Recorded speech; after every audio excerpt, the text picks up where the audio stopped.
কাবা বাইতুল্লাহ শরীফের পাশে আমার রাসূলুল্লাহ দিন প্রচার শুরু করে দিয়েছে। ও যুবকেরা, আল্লাহ রাসূলের মুহাব্বতে সাহাবা হযরত বেলাল রাদিয়াল্লাহু তাআলা আনহু তিনি কাবা শরীফটা তওয়াফ করছেন। লব্বাইক আল্লাহুম্মা লব্বাইক, লব্বাইক আল্লাহুম্মা লব্বাইক, লব্বাইক লা শারীকা লাক লব্বাইক, ইন্নাল হামদা ওয়ান নি'মাতা লাকা ওয়াল মুলক লা শারীকা লাক। এ যুবকেরা, নবী পাকের উম্মতিরা তৎকালীন সময়ে কাফেররা কাবা শরীফটা তওয়াফ করত। আবু জেহেল কাবা শরীফ তওয়াফ করত, উতবা কাবা শরীফ তওয়াফ করত, আবু সুফিয়ান কাবা শরীফ তওয়াফ করত। এ যুবকেরা, আবু লাহাব কাবা শরীফটা তওয়াফ করত। কিন্তু না, বিশ্ব নবী রাসূলুল্লাহ সাল্লাল্লাহু আলাইহি ওয়াসাল্লামের প্রাণপ্রিয় সাহাবা, আল্লাহর রাসূলের মুহাব্বতের সাহাবা হযরত বেলাল হুজুর যখন কাবা শরীফটা তওয়াফ করতে লাগলেন, না জিবরাইলের সঙ্গে বিশেষ করে আবু জেহেলের সঙ্গে আমার রাসূলুল্লাহ সাহাবা বেলালের সঙ্গে সাক্ষাৎ হয়ে যায়। বেলালকে দেখতে পেয়ে আবু জেহেল বলছে, হে বেলাল তুমি দাঁড়িয়ে যাও, বেলাল তুমি দাঁড়িয়ে যাও। বেলাল হুজুর দাঁড়িয়ে গেলেন। ও যুবকেরা, এই সময় আবু জেহেল বলছে, বেলাল না, তোমার মতো গোলামের জন্য কাবা শরীফ নয়, তোমার জন্য দাসের জন্য কাবা শরীফ নয়, তোমার জন্য কালো মানুষের জন্য না, তোমার এই জন্য কালো মানুষের জন্য কাবা শরীফটা নয়। এ যুবকেরা, নবী পাকের উম্মতিরা ওই সময় আবু জেহেল বলেছিল, বেলাল না, আজকের পর থেকে তোমাকে যেন কাবা শরীফের চত্বরে না দেখি। যদি কাবা শরীফের চত্বরে আগামীতে যদি আমি দেখতে পাই, আমি আবু জেহেল তোমাকে কতল করে দেব, তোমাকে হত্যা করে দেব। এ যুবকেরা, বিশ্ব নবী রাসূলুল্লাহ সাল্লাল্লাহু আলাইহি ওয়াসাল্লাম সব কিছু অবগত হয়েছেন, আল্লাহর রাসূল নিজে কানে শুনেছেন। কিন্তু বিশ্ব নবী রাসূলুল্লাহ আল্লাহর কাছে দুআ তুলে ফরিয়াদ করে, ওগো রব্বুল আলামিন আল্লাহ পাক, না, আমি বিশ্ব নবী রাসূলুল্লাহ আপনার কাছে দোয়া চাই, আপনি আমাদের সবর দেন, আমার সাহাবাদেরকে সবর করার তৌফিক দেন। তো আমার ভাইজানেরা, হে নবী পাকের উম্মতিরা, হে নবী দেওয়ানেরা, আমার পাক রব্বুল আলামিন বিশ্ব নবী রাসূলুল্লাহকে কত ইজ্জত দিয়েছে, কত সম্মান দিয়েছে। ও যুবকেরা, সেই বিশ্ব নবী রাসূলুল্লাহর উম্মত আমরা, আমার রাসূলুল্লাহর ক্ষমতা আমার পাক কত দিয়েছে দেখেন। ও যুবকেরা, আল্লাহর রাসূল যখন মক্কা থেকে বেরিয়ে যায়, মক্কা থেকে মদিনার দিকে এগিয়ে যায়, ও যুবকেরা, আল্লাহর রাসূলের সঙ্গে সফর করেছিলেন আবু বকর সিদ্দিক রাদিয়াল্লাহু তাআলা আনহু। ও ভাইজানেরা, বিশ্ব নবী রাসূলুল্লাহ মক্কা থেকে হেঁটে মদিনার দিকে রওনা হয়ে গেলেন। কিছুদিন যাওয়ার পরে আল্লাহর রাসূল বলছে, বাবা আবু বকর, আমি রাসূলুল্লাহর বড় ক্ষুধা পেয়েছে বাবা, না, আমাদের পুটুলির ভিতরে কিছু আছে কিনা দেখো। আবু বকর বলছে, ইয়া রাসূলুল্লাহ, ইয়া হাবিবাল্লাহ, হুজুর খাবার তো কিছুই না, সব কিছু শেষ হয়ে গিয়েছে। ও যুবকেরা, আবু বকর রাসূলুল্লাহকে কত মহব্বত করেছে, কত ভালোবেসেছে, কত প্যার করেছে, আল্লাহর রাসূলের কত বিশ্বাস ছিল দেখেন। ও যুবকেরা, আল্লাহর রাসূল কিছুক্ষণ পরে বলছে, ও আবু বকর, দেখো তো দেখি সামনে কোনো বাড়ি ঘর আছে কিনা। এ যুবকেরা, আবু বকর মনে মনে ভাবলেন যে না, আমি আমার চোখে পুরো জায়গাটা এমন করে দেখতে পাই, কোনো বাড়ি নাই, ঘর নাই, কিছুই নাই, পুরো শুধু মরুভূমি আর মরুভূমি। না, বিশ্ব নবী রাসূলুল্লাহ সাল্লাল্লাহু আলাইহি ওয়াসাল্লামের মুহাব্বতের সাহাবা আবু বকর হুজুর মনে মনে চিন্তা করলেন, আল্লাহর রাসূলের জবান থেকে এই কথাটা পার হয়েছে মানে আবু বকর দেখো তো কোনো বাড়ি ঘর আছে কিনা, নিশ্চয়ই কোনো ব্যাপার আছে। এই চিন্তা ভাবনা চেয়ে না তার অন্তরের মধ্যে এসেছে। তিনি দেখতে পেলেন তার সামনে একটা কুঁড়ে ঘর দেখা যায়। এজন্য বলে এটা জরা জীর্ণ শীর্ণ ঘর দেখা যাচ্ছে। আবু বকর হুজুর বলে এত দূরে বেরিয়েছি মক্কা থেকে মদিনায়, কোনো বাড়ি ঘর তো দেখতে পেলাম না, শুধু মরুভূমি আর পাহাড়। আর রাসূলুল্লাহ যেই বললেন খোদা পেয়েছে, দেখো তো কোনো ঘর বাড়ি পাওয়া যায় কিনা। আমি আমার ঘর বাড়ি দেখতে পেলাম না, কিন্তু আমার অন্তরে যেই খটকা লাগলো, আমি ভাবলাম যে আল্লাহর রাসূল এই কথা বলেছেন মানে নিশ্চয়ই কোনো ব্যাপার আছে। যে এই কথাটা মনে উদয় হয়েছে, সাথে সাথে সাত চোখে একটা উড়ে ঘর গড়া জীর্ণ শীর্ণ ঘর দেখতে পেয়েছে। জোরে বলে এজরে বলবেন না সুবহানাল্লাহ। আল্লাহ রাসূল বলছে আবু বকর চলো না ওই বাড়িটার দিকে যাই। বলছি ইয়া রাসূলুল্লাহ আমাদের কাছে তো কোনো খাবার নাই, কিন্তু বাড়িটার দেখে মনে হচ্ছে ওদের কাছেও কিছু নাই, তুমি চলো। গেলে গিয়ে আবু বকর হুজুর সালাম দিলেন। আমরা তো বাড়িতে ঢুকে সালাম দিই আমরা কিছু দিই না। হ্যাঁ এখন সালাম দেওয়ার পরে একজন মহিলার গলার আওয়াজ পেলেন। বলছে আপনারা বলছে আমরা হচ্ছে মুসাফির, মক্কা থেকে মদিনায় গমন করছি। বুঝতে পেরেছেন? বলছে আপনি কে? বলছে আমি হচ্ছে উম্মে মা। বলছে আপনার বাড়িতে কিছু আছে খাবার দেওয়ার মতো? খাবার দেওয়ার মতো কিছু আছে? আমাদের প্রচন্ড ক্ষুধা পেয়েছে। এই শুনছেন? আল্লাহ রাসূল সাল্লাল্লাহু আলাইহি ওয়াসাল্লামের সামনে তিনি বললেন, সেই ঘরের মহিলাটা বললেন যে না, আমার বাড়িতে খাবার দেওয়ার মতো কিছু নেই। আমার স্বামী সে নিজে ব্যবসায় গেছে, সে উট চড়াতে গেছে, আমার কাছে কিছু নাই, আমি কি দেব? কিন্তু আল্লাহ রাসূল সাল্লাল্লাহু আলাইহি ওয়াসাল্লাম দেখতে পেলেন যে ডান দিকে একটা রোগা জীর্ণ একটা বকরির বাচ্চা, বুঝলেন? বকরি দাঁড়িয়ে আছে পাশে, বকরির বাচ্চা। আল্লাহ রাসূল আবু বকর বলছে আবু বকর দেখো না, কিছু তো নেই, কিন্তু ওই বকরির দুধ দহন করার পারমিশন যদি দেয় তাহলে আমি রাসূলুল্লাহ একটু দেখতাম। এই শুনছেন? আল্লাহ আমার রাসূল ইজ্জত পাওয়ার মতো না, যারা রাসূলকে ভালোবাসে তাদেরকে পাওয়ার ভুল করে দেবে। জোরে বলবেন না সুবহানাল্লাহ। তা উম্মে মাওয়াত বলছে আমার এই ছাগলের তো যে বকরিটার কথা আপনি বলছেন তার গায়ে তো কিছু নেই, সে খেতেও পায় না, তার সেও অসুস্থ, অর্থাৎ তাকে দুধ দহন করে আপনি কিছু পাবেন। বুঝতে পেরেছেন? রাসূলুল্লাহর মিঠা কথা শুনে উম্মে মাওয়াত তিনি পর্দার ভিতর থেকে দেখলেন, যেই পর্দাটা সরালেন আল্লাহ রাসূলের নূরানী চেহারা দেখে উম্মে মাওয়াত চিন্তা করছেন যে ইনি এমনি কোনো মানুষ হতে পারবে না, হয়তো ইনি সেই মহামানব হযরত মুহাম্মদ মুস্তাফা। জোরে বলে যিনি হিজরত করছেন, তিনি খুশি হয়ে বললেন ঠিক আছে। এই শুনছেন? উম্মে মাওয়াত বলছেন তাহলে ঠিক আছে, আপনার দুধ দহন করেন, অসুবিধা নেই। আল্লাহ রাসূল বলছেন আবু বকর দুধ দহন করবে, একটা পাত্রের দরকার আছে। আবু বকর হুজুর বলছে আপনি একটা পাত্র, একটা ছোট পাত্র দিয়েছেন। যখন একটা ছোট পাত্র দিয়েছেন আবু বকর হুজুর বলছেন, রাসূলুল্লাহ বলছেন আবু বকর ছোট পাত্র হবে না, বড় পাত্র। তার থেকে আরেক বড় পাত্র দিয়েছে। আল্লাহ রাসূল এতেও হবে। শেষে উম্মে মাওয়াত একটু রাগ ফিল করে কি করলেন, বড় একটা জার দিয়ে দিয়েছেন। আল্লাহ আস্তে আস্তে গেলেন ওই বকরির বাচ্চার কাছে গিয়ে আল্লাহ রাসূল শুধু গায়ে একটু হাত বুলিয়ে দিয়ে আল্লাহ রাসূল নিজেই কি করলেন, দুধ দহন শুরু করলেন। বিসমিল্লাহ বলে দুধ দহন করলেন, পুরো জারকে আল্লাহ ভর্তি করে দিলেন।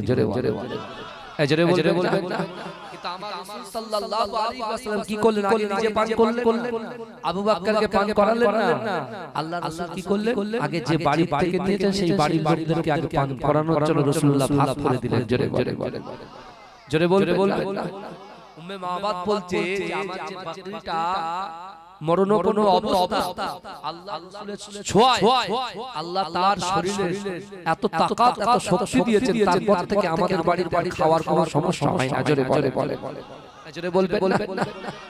কিন্তু আমার ভাইজানেরা, হে নবী পাকের উম্মতিরা, হে নবী দেওয়ানরা, বিশ্বনবী রাসূলুল্লাহ সাল্লাল্লাহু আলাইহি ওয়াসাল্লাম যখন ওখান থেকে মদিনার দিকে রওনা হয়ে গেলেন, হে যুবকেরা, আল্লাহর রাসূল সাল্লাল্লাহু আলাইহি ওয়াসাল্লাম যখন আবু আইয়ুব আনসারীর বাড়িতে আল্লাহর রাসূল যখন প্রবেশ করলেন, ও যুবকেরা, একটা বালক, তার মা ইহুদি, বাপ ইহুদি, ওই বালকের মা ইহুদি, বাপ ইহুদি। ওই যুবক ছেলেটা আল্লাহর রাসূলের দিকে তাকিয়ে আছে, আল্লাহর রাসূলের দিকে তাকিয়ে আছে। এই যুবকেরা একদিন চলে যায়, দুদিন পরে আবার এসে আল্লাহর রাসূলের দিকে তাকিয়ে থাকে। ও যুবকেরা আবার 3 দিন পরে এসে আবার রাসূলুল্লাহর দিকে তাকিয়ে থাকে। ও যুবকেরা নবী পাকের উম্মতিরা আল্লাহ ওই যুবকের দিকে দেখে, ওই বালকের দিকে দেখে, বালকটাও রাসূলুল্লাহর দিকে দেখে। কিন্তু না না, বিশ্বনবী রাসূলুল্লাহ সাল্লাল্লাহু আলাইহি ওয়াসাল্লামের দিকে তাকিয়ে ওই বালকটা আমার রাসূলুল্লাহকে একটু ইশারা করলেন, হাত দিয়ে ইশারা করে আমার রাসূলুল্লাহকে ওই বালকটা তার কাছে ডাকলেন। হে যুবকেরা, আমার আল্লাহ পাক আমার দয়ার নবীকে ওমা আরসালনাকা ইল্লা রাহমাতাল লিল আলামিন করে দুনিয়ায় প্রেরণ করেছেন। হে যুবকেরা, হে নবী পাকের উম্মতিরা, আমার রাসূলুল্লাহ সাল্লাল্লাহু আলাইহি ওয়াসাল্লামের ভিতরে কোনো অহংকার ছিল না, কোনো রিয়া ছিল না, কোনো তাকাব্বুরি ছিল না। আল্লাহর রাসূলের মিত্রতা দেখেন, নমনীয়তা দেখেন। আমার রাসূল সাল্লাল্লাহু আলাইহি ওয়াসাল্লাম ওই বাচ্চার চাকটা শোনার সাথে সাথে আল্লাহর রাসূল তার কাছে হাজির হয়ে গেলেন। আর আমরা হলে কি বলতাম রে? বলতাম কি বলতাম না? গ্রামের বড় বড় মাতব্বরকে দেখবেন, মানুষকে পরোয়া করে, আছে না নাই? কথা কত রকম কুরুচিকর মন্তব্য করে। কিন্তু আমরা তো রাসূলুল্লাহর উম্মত, সেই রাসূলুল্লাহর আদর্শে আমাদের আদর্শিত হতে হবে। নিজের জীবনের থেকে রাসূলকে ভালো তোমার আমার জন্য আমার রাসূল কত কষ্ট করছে, দিন খাওয়া হয় না। বিশ্বনবী রাসূল সাল্লাল্লাহু আলাইহি ওয়াসাল্লাম একটা জায়গায় আল্লাহর পাক আর রাসূলুল্লাহর হাতের বরকতে আবার রাসূলুল্লাহকে কিছু দুধ পান করে রাসূল যখন মদিনায় প্রবেশ করেছে, মদিনায় আসার সাথে সাথে একজন যুবক ছেলে, একটা বালক ছেলে, বাচ্চা ছেলে, তার মা ইহুদি, বাপ ইহুদি, কিন্তু তার 3 দিন ধরে রাসূলুল্লাহর দিকে তাকিয়ে আছে। রাসূল তাকে দেখছে, সে রাসূলকে দেখছে। একটা যুবক সে রাসূলুল্লাহকে ইশারা করে ডাকছে, একটু আমার কাছে আসেন। রাসূল তার কথা শুনে তার কাছে এসে দাঁড়িয়ে গেলেন। জোরে বলে তার অন্তরটা একটু ভাব রাসূলুল্লাহ আমাদেরকে শিক্ষা। আমার আল্লাহর রাসূল এসে বলছে, বাবা কি ব্যাপার? আল্লাহর রাসূলকে বলছে, আপনার কানটা আমার ঠোঁটের কাছে আনে। বাচ্চা ছেলে তো রাসূলুল্লাহর কাছে আমার রাসূল নিজের কানটা সে বলছে, একটা কথা বলি। বলছে বলেন। বলছে আমার মা ইহুদি, আমার বাপ ইহুদি, আর আমি সেই ইহুদি বাচ্চা। কিন্তু যখন আমি যখন মক্কা থেকে মদিনায় প্রবেশ করলাম, আমি আপনাকে দেখে ফিদা হয়ে আমার অন্তরের ভিতরে আপনার মহব্বত জারি হয়ে গেছে। জোরে বলে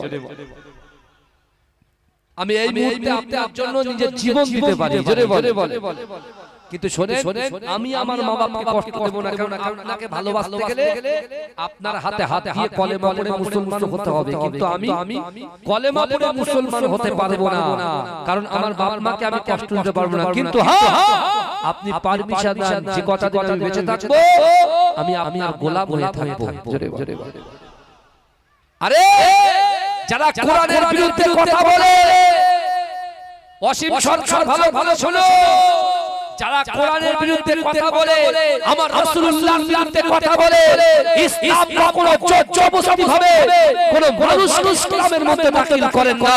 তরবারের আঘাতে ইসলাম কোনদিন প্রচার করা হয়নি। আমার রাসূলুল্লাহর ভদ্রতা, নম্রতা, আমার রাসূলুল্লাহর আখলাক, চরিত্র দেখে, আমার রাসূলুল্লাহর ব্যবহার দেখে মানুষ দলে ইসলাম গ্রহণ করেছে। জোরে বলে আপনারা তো সব বানোয়াটি কথা বলছেন, ফালতু কথা বলছেন। আপনি এই ঘটনা থেকে শিক্ষা নেন। একজন ইহুদি ভালো, মা ইহুদি, বাপ ইহুদি, আল্লাহর রাসূলকে দেখে ফিদা হয়ে গিয়ে ও বলছে রাসূলুল্লাহ বলছেন, আমাদের মুস্তাফা জান জামাত রাসূল পাককে বলছেন, মাকে কষ্ট দিতে চাই না, বাপকেও কষ্ট দিতে চাই না, কিন্তু আমি আপনাকে ভালোবাসি, আপনি আমাকে পারমিশন দেন, আমি আপনার গোলাম হয়ে থাকবো, আমি আপনার খাদিম হয়ে থাকবো। জোরে বলে আল্লাহ রাসূল সাল্লাল্লাহু আলাইহি ওয়াসাল্লাম ওই বাচ্চার মিঠা জবানের কথা শুনে আল্লাহ রাসূলকে হেসে বলছে বাবা যাও যাওতে আমি রাজি জোরে বলুন সুবহানাল্লাহ যাও তুমি তাই করো তোমার বাবাকে কষ্ট দিতে হবে কত ব্যবহার কত সুন্দর আমার রাসূল ব্যবহার হচ্ছে এটা দরুদ শরীফ পড়েন আল্লাহুম্মা মাইকালা ভাই আরে সাউন্ড চেপে দিয়ে গেছে এত বড় প্রোগ্রামে মাইক চাপলে হবে ভাই ডাকে মাইকালা ভাই একটু আসেন আমার মরণ যদি হয় সোনার মদিনায় আমার দাফন যদি হয় সোনার মদিনায় ওই মদিনার ধুলাবালি লাগবে আমার গায় আমার মরণ যদি হয় সোনার মদিনায় জোরে বলুন না ভাই আমার ভাগে যে কটা আছে চাঙ্গা করে সুবহানাল্লাহ বলে আমার মরণ যদি হয় সোনার মদিনায় আমার দাফন যদি হয় সোনার মদিনায় ওই মদিনার ধুলাবালি লাগবে আমার গায় আমার মরণ যদি হয় সোনার মদিনায় কত হাজীকে দেখে বলে দয়াময় মওত আমার হয় যেন নবী যে তারা কত হাজীকে দেখে বলে দয়াময় মওত আমার হয় যেন নবী যে তারা তার সুপারিশ পেলে পরে তার সুপারিশ পেলে পরে জান্নাত নসিব হয় আমার মরণ যদি হয় সোনার মদিনায় আমার দাফন যদি হয় সোনার মদিনায় ওই মদিনার ধুলাবালি লাগবে আমার গায় আমার মরণ যদি হয় সোনার মদিনায় রওজা নবীর দেখলে পরে প্রাণটা ভরে যায় নয়ন যুগল সুজরে পলক ভিজে যায় রওজা নবীর দেখলে পরে প্রাণটা ভরে যায় নয়ন যুগল সুজরে পলক ভিজে যায় মনে আমার আশা জাগে মনে আমার আশা জাগে দিদার যেন হয় আমার মরণ যদি হয় সোনার মদিনায় আমার দাফন যদি হয় সোনার মদিনায় ওই মদিনার ধুলাবালি লাগবে আমার গায় আমার মরণ যদি হয় সোনার মদিনায় রওজা নবীর দেখলে পরে প্রাণটা ভরে যায় নয়ন যুগল সুজরে পলক ভিজে যায় রওজা নবীর দেখলে পরে প্রাণটা ভরে যায় নয়ন যুগল সুজরে পলক ভিজে যায় মনে আমার আশা জাগে মনে আমার আশা জাগে দিদার যেন হয় আমার মরণ যদি হয় সোনার মদিনায় আমার দাফন যদি হয় সোনার মদিনায় সোনার মদিনায় গিয়ে চুমব নবীর পায় সালাম আমি দেব গিয়ে নবীজির রওজায় সোনার মদিনায় গিয়ে চুমব নবীর পায় সালাম আমি দেব গিয়ে নবীজির রওজায় নিরালায় কাঁদিব ওই দিন নিরালায় কাঁদিব ওই দিন খোদার কাবায় আমার মরণ যদি হয় সোনার মদিনায় আল্লাহুম্মা সাল্লি আলা মাইকালা ভাইটা কোথায় গেছে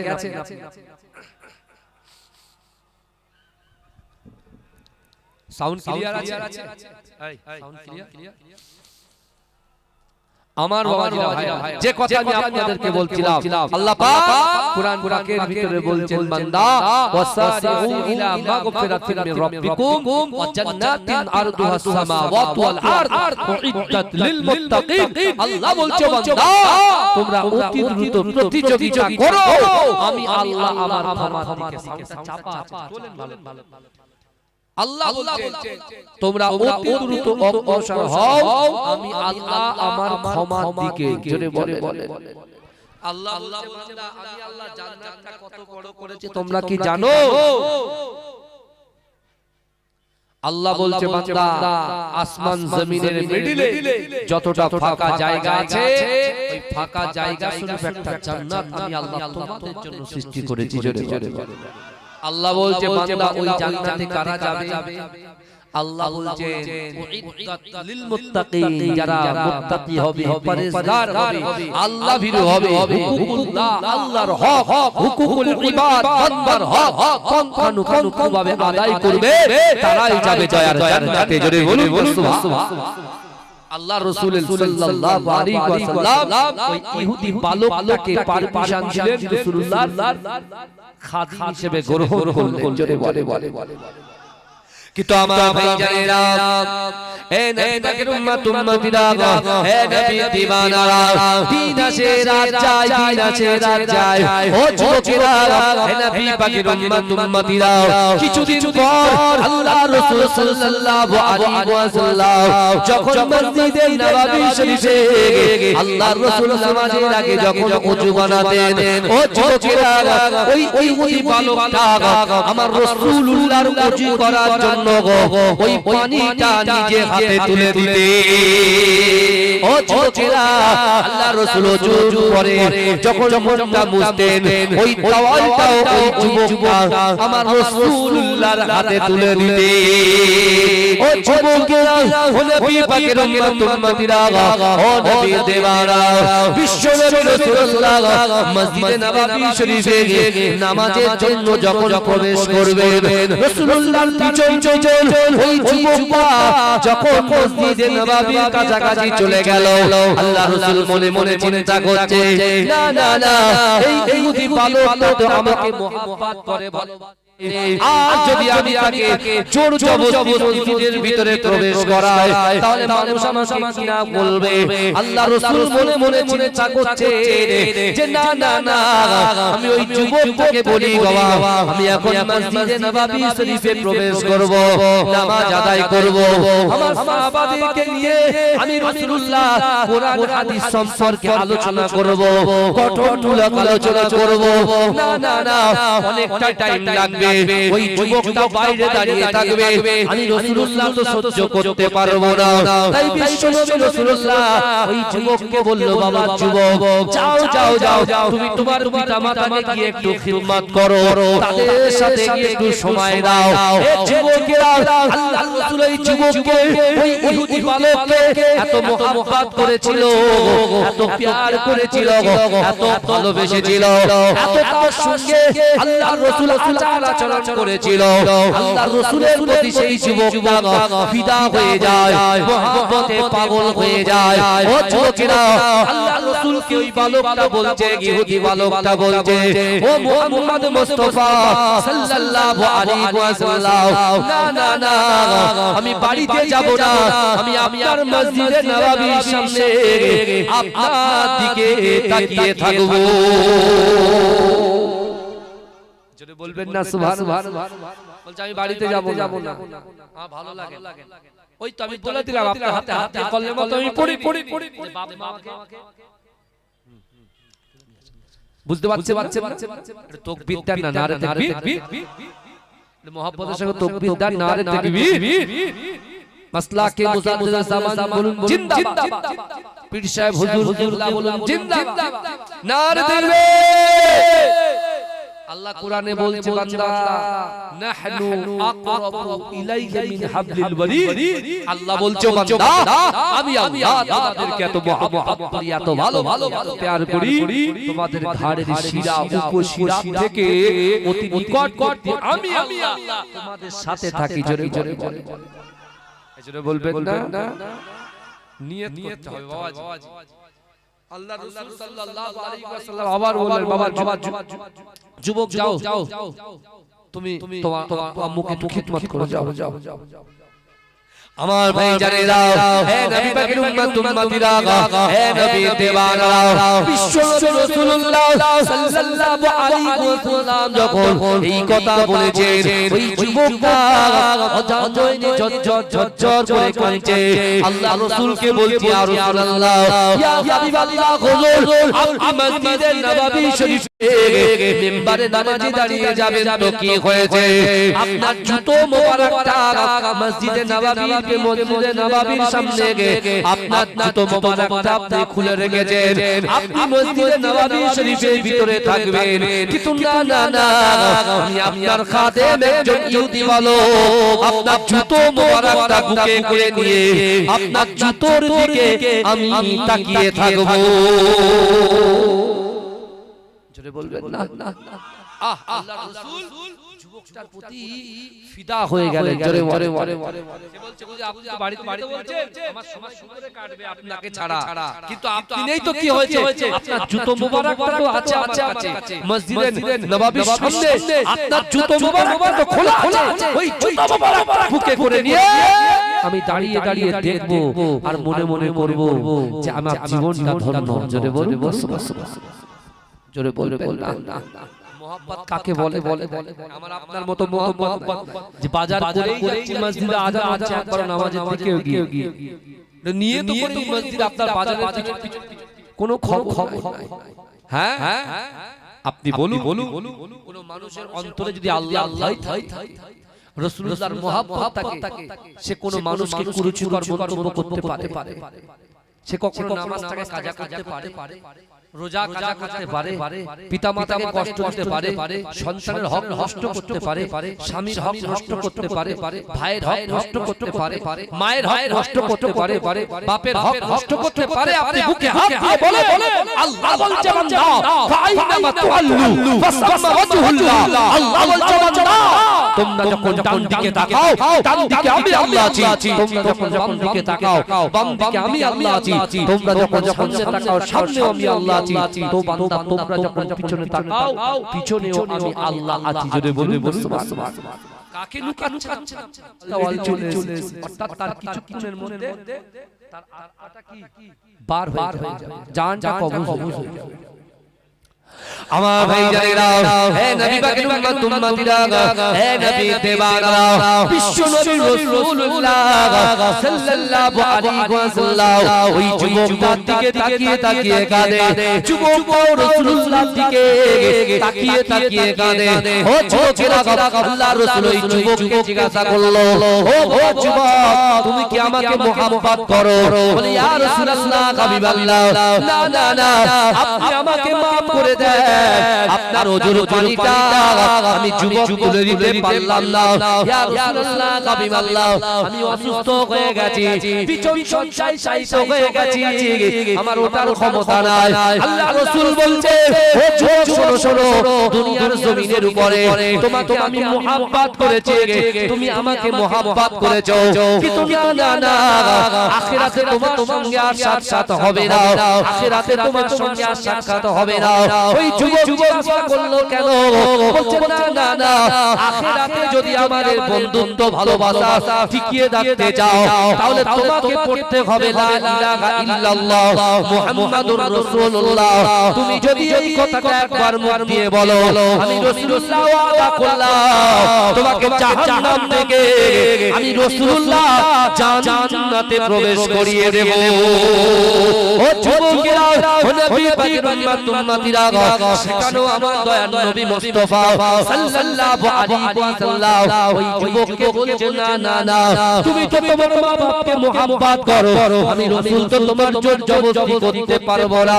আমি আজ পর্যন্ত তোমাকে একটা দিনের জন্য বলে দিয়ে তুমি কালেমা পড়ো আমার সঙ্গে ঘুরতে গেলে আমার ওজুর পানি তুলতে গেলে আমার খিদমত করতে গেলে তোমাকে কালেমা পড়তে হবে। এটা কিন্তু আমি একটা বারের জন্য বলি না কিন্তু যুবক শোনো না না না তুমি এখন জাহান্নামে আছো তুমি এই মুহূর্তে যদি ইন্তেকাল করো তোমার জাহান্নামে মৃত্যু হবে ও যুবক শোনো শোনো আমি রাসূলুল্লাহ তো তোমাকে মহব্বত করি ভালোবাসি না না না একটা বারের জন্য তুমি কালেমা পড়ে নাও আমি তোমাকে জবরদস্তি করব না আমি শুধু এইটুকু মুখ দিয়ে বললাম তুমি কালেমাটা পড়ে নাও তোমাকে জান্নাতে নিয়ে যাওয়ার দায়িত্ব আমার ও যুবকেরা ওই যুবকটা তার বাপের দিকে তাকায় তার বাপ ধৈর্য করে কাঁদে আর বলে না না না তুমি তো আমার কথা শোনো না তোমার মায়ের কথা শোনো না না না না আমাদের অপেক্ষা করে আমাদেরকে বেশি মোহাম্মদ মুস্তাফা দয়ার নবী হাবিবুল্লাহকে করেছো যাও যাও যাও যাও আমাদের দিকে তাকিয়ে লাভ নাই তুমি তোমার হাবিবুল্লাহর হাতে হাত দিয়ে কলেমা পড়ে মুসলমান হয়ে যাও ও যুবকেরা এই যুবকটা তার বাপের কথা শুনে আল্লাহর রাসূলের হাতে হাত বাড়িয়ে দিয়ে আমার রাসূলুল্লাহ পড়িয়ে দিল লা ইলাহা ইল্লাল্লাহ মুহাম্মাদুর রাসূলুল্লাহ লা ইলাহা ইল্লাল্লাহ মুহাম্মাদুর রাসূলুল্লাহ লা ইলাহা ইল্লাল্লাহ মুহাম্মাদুর রাসূলুল্লাহ হে যুবকেরা যেই না কলেমা পড়লো সাথে সাথে ইন্তেকাল হয়ে গেল আল্লাহর রাসূল চলতে গাড়িতে সাহাবাদেরকে বলছেন ইয়া মাসাবারা না না না আজকে এই জাহান্নামী যুবকটাকে আমি রাসূলুল্লাহ জান্নাতি বানিয়ে দিলাম